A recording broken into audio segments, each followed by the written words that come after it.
Italian dishes is one of my favorite cuisine. And of course, this morning, I'm going to give you one of Italian finest dishes well known in the whole world, and that is their pasta. Um, Ladies and gentlemen, my friends, welcome to my kitchen, and we're going to give you one of the finest flavor of Italian uh, cuisine, which is one of my best and one of my choice, which is the pasta. And I'm going to give you one of a very flavorful pasta that they have.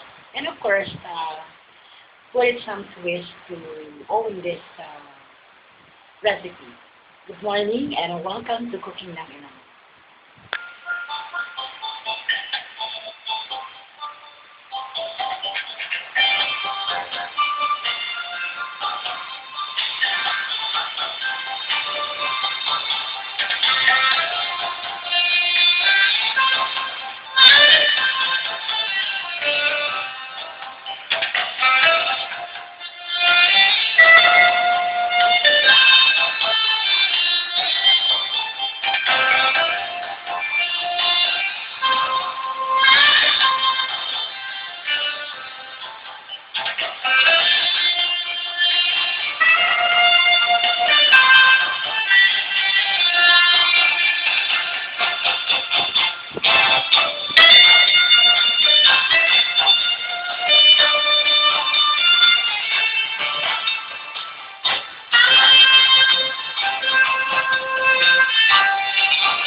Yes, hello to all of you, my friends, and welcome again for another episode of my cooking show.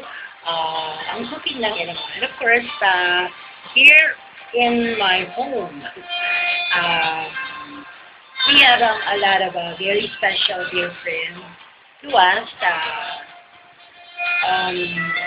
Next a message on our Facebook, and they just really want to have some pasta dishes that our very own, and at the same time, which is the flavor of our beer show. And of course, this morning, we're going to give you one of the finest, the prettiest flavor that Italian dish that we can own because we have something twist for this pasta. And this morning, we're going to make a very special day just for us. Our dish for today is that I can call it spicy putanesca. To all of you, just always remember that sometimes when you take a dish with a hot chili, something give you a very spice, a very hot. Of course, just always remember that it's bring us a hot feeling.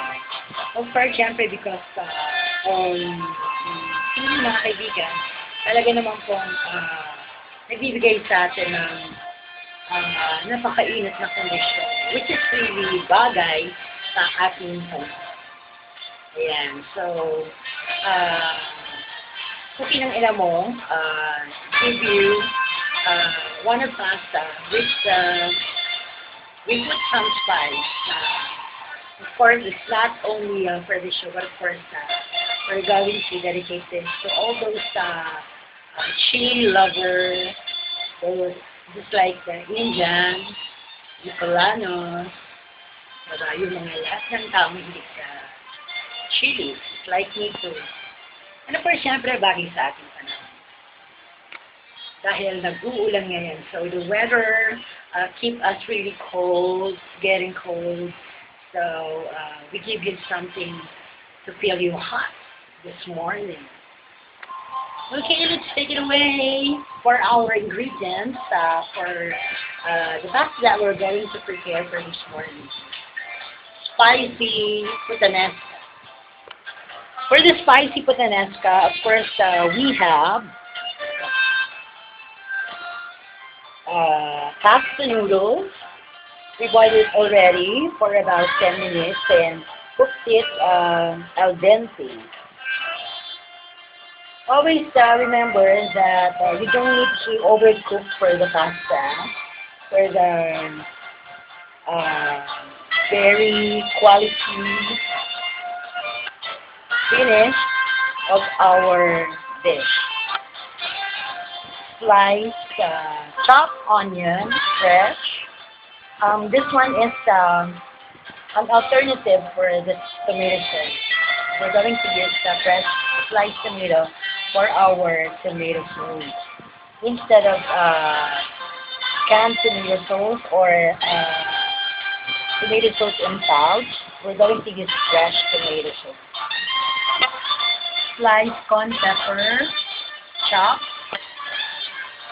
onion, white chopped onion, sliced olive, green and red bell pepper, pepperoni, chopped ham, sliced button mushroom, beef cubes, star margarine, dried basil, crushed, toast garlic, olive oil, grated cheese, salt and pepper to taste, Parmesan cheese, optional. Then we have red wine. Okay, all these ingredients is it's not expensive. Sometimes we need to think to be practical. We need to try to switch for the other ingredients. Just like this one, instead of tomato sauce, we're going to use fresh tomato. Then we're going to proceed for the procedure for our pasta. Okay, this portion is brought to you by Star Margarine. This is our official sponsor for this morning. Thank you, Star Margarine. And of course, if you want to catch this recipe, all you need to do is to touch me on my Facebook. Site nyo lang po ang bangatemadon@yahoo.com.ph. And of course, for my other email ad, sayisdapang@yahoo.com.ph. And soon, you're gonna be watching this in YouTube. So,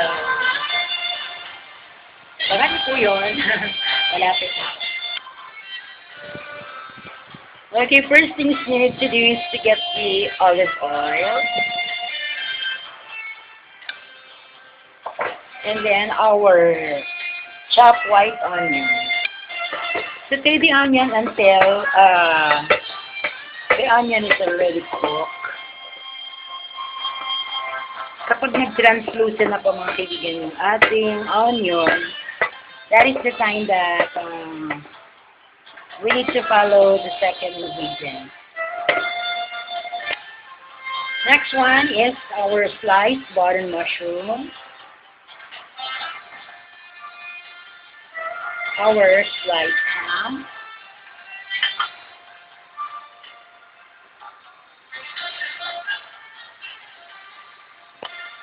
pepperoni, then our chili, and of course our sliced chopped tomato, our beef cubes, and then our crushed basil, dried crushed basil. Then our toasted garlic. Our red wine. Our star margarine. Our salt. And the pepper. Then we're going to cover it and simmer it for almost about 5 minutes. We have our remaining ingredients, the pasta, bell pepper, olive, grated cheese, and of course our Parmesan cheese. Habang niluluto natin siya mga kaibigan, habang sinimmer natin ang ating sauce for the pasta. I just want to grab this opportunity to say thank you for our dear sponsor. Star Margarine, our official sponsor for this morning. Karima Don for my beautiful outfit. Thank you so much, Karima Don. It's really very class of touch. And of course, Silverware. Thank you so much, Silverware, for your very sparkling jewelry. And of course, Jojo Hair and Makeup Salon for my hair and makeup. Thank you so much. Of course, my Lapang Taste Budbud. And, syempre, El Pedro Grill. And thank you so much for all of you. The show would be nothing without all of you. Salamat po sa suporta. Yan. Thank you so much. And of course, syempre sa ating mga followers, maraming salamat to keep us always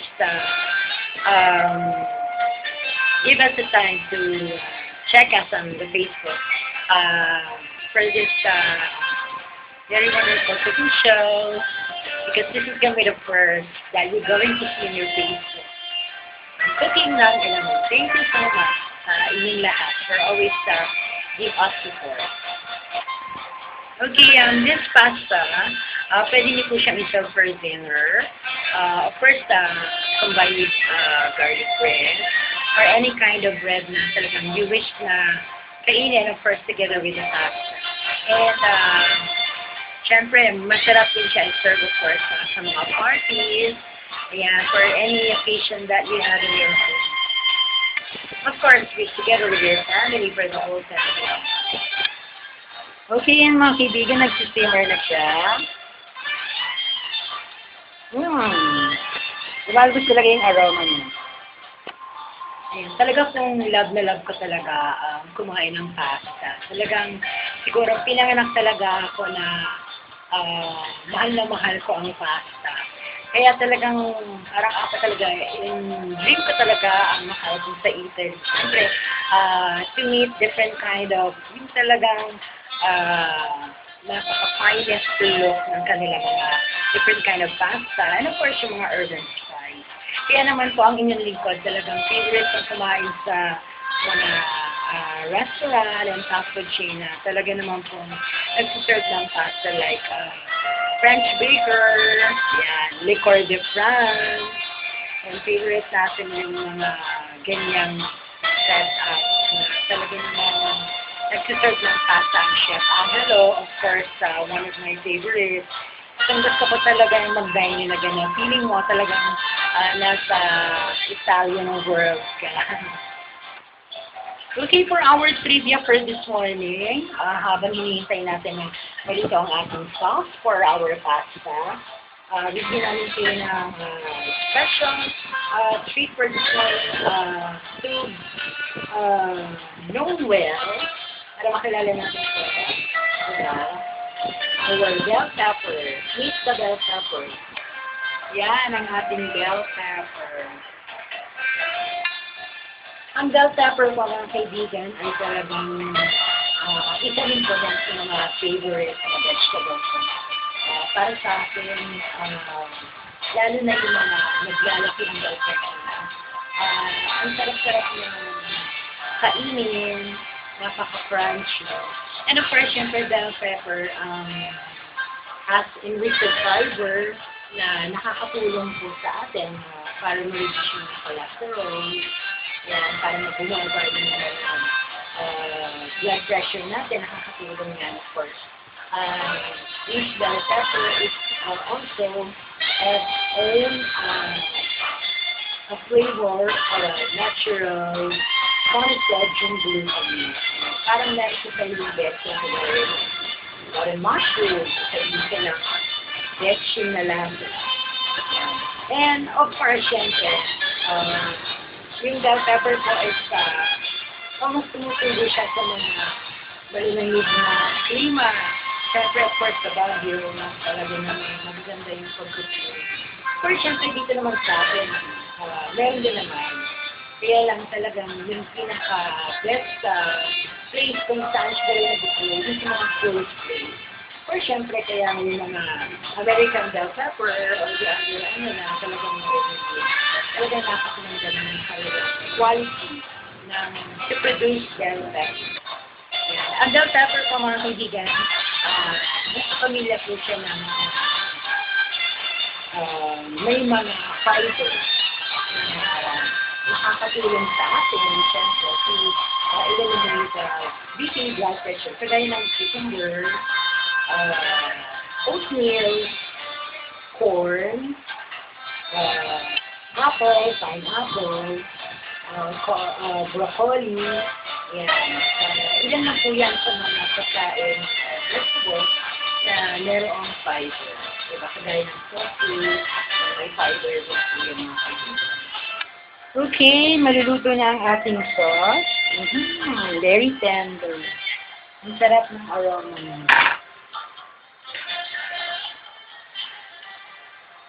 Ayan. Kanina, kagagaling lang natin sa Santa Lucia East Mall. Siyempre, meron tayong ka-date doon. Ayan. Kumain lang kami ng favorite kong pasta. Yung pesto. Ayan, isa yun sa favorite ko. Sa French Baker sa Santa Lucia. Yun. Huwag nyo nang alamin kung sino siya. Hindi pa panahon. Diba? Okay, ayan. Ready na natin pong ilagay yung ating pasta. Ready na natin i-toast ang ating pasta. Ayan. Toast na natin ang ating pasta.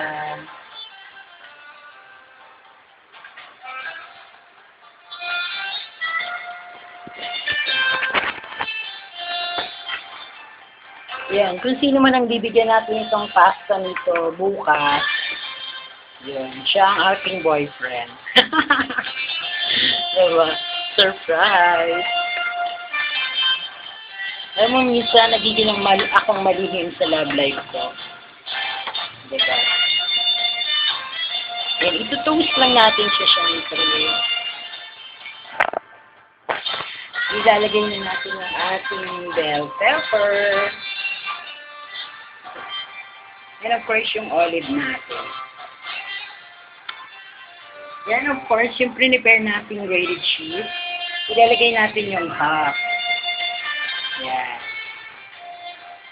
Pwede kayong gumamit ng quick milk. Pwede rin din naman yung regular pasteurized cheese. Okay, our puttanesca is already done. Ayan, magpi-plating na po tayo. Okay, ito po yung ating lalagyan ng ating puttanesca. Ayan, yung ating blue bowl. Ayan, mga kaibigan, sa mga formal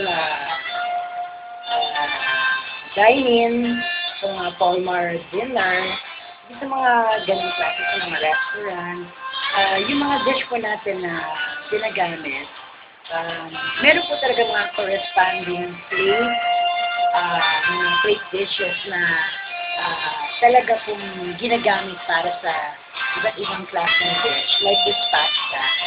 Ito po yung talagang lalagyan niya para mas maging uploaded yung kanyang look. Yan. And then, ilalagay na natin yung ating grilled cheese. Yan. And of course, syempre, yung ating parmesan cheese. Yan. Optional, mga kaibigan, if you don't have parmesan, okay lang. Maarte lang talaga ako. And of course, top it with our green. Yung ating mint. Okay, there you have it. Ayan na po mga kaibigan ang ating spicy puttanesca. Ayan, nagmula pa po sa bansang. See? Even in your home, you can cook this kind of dish. Very simple and very economical. And really easy to do. Okay mga kaibigan, there you have it. Our spicy puttanesca.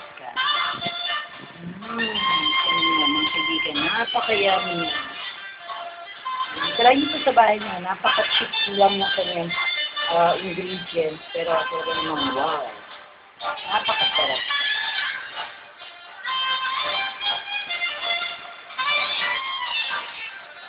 Yan. If you want to have this recipe, panoorin nyo lang ito sa aking Facebook. Type nyo lang ang Bangate, Jahigatong.ph. Talaga namang napakasarap. Okay mga kaibigan, ayan na po ang ating spicy puttanesca. All you need to do is to try it in your home, and of course, ipakita natin sa ating mga loved ones, sa ating family and friends na talagang they're always a very special place in our home, and that is the kitchen. And of course, syempre, you can use also, cook this also for your party and some gatherings that you have in your home. This is really very economical and very flavorful. Ang sarap-sarap na. So, don't hesitate to try it. It's so really easy to do. It's so really easy to make. It's so really easy to cook. And, of course, you're going to enjoy to make it because the color was really beautiful to look. Diba? Talaga naman napaka-pretty ng kanyang appearance. Thank you so much, everybody, and I have to see you again for another episode of this cooking show.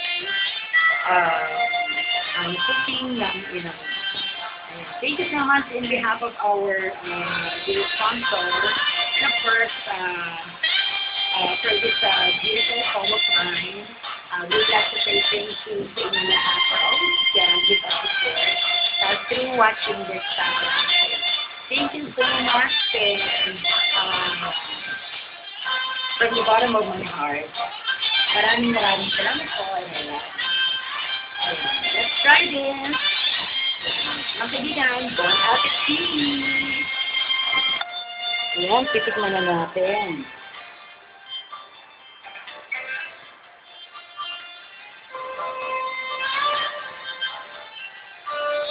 Wow, ang sarap-sarap talaga. Namiss ko ang pasta. Ngayon lang ulit ako nakapagluto sa bahay ng pasta. More and sa labas. Ang dami yata. Isipilot natin mainit.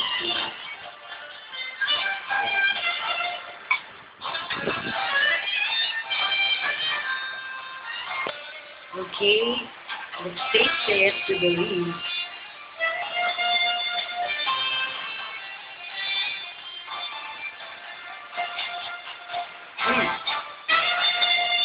Wow! Bagay na bagay ito sa weather natin ngayon kasi taglamig. Ulan. So, i-eliminate yung kanyang, yung ginaw niya. Sarap, promise. Gusto kong ubusin kaya alam mo ito pagbibigyan ng kaneta.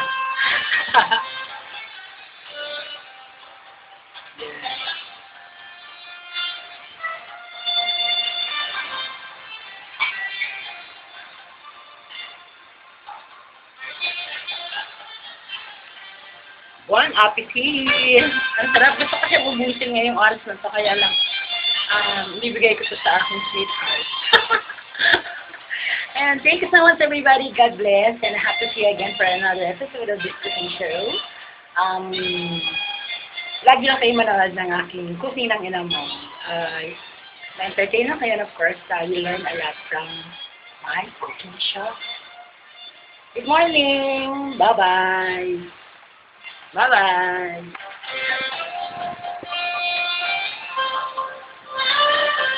We would like to thank for all the following. Silverworks, Karimadon, Homeworld, Home Depot, Gojo Hair Salon, Napang Facebook Board, Star Margarine, and of course, Alfred Grill.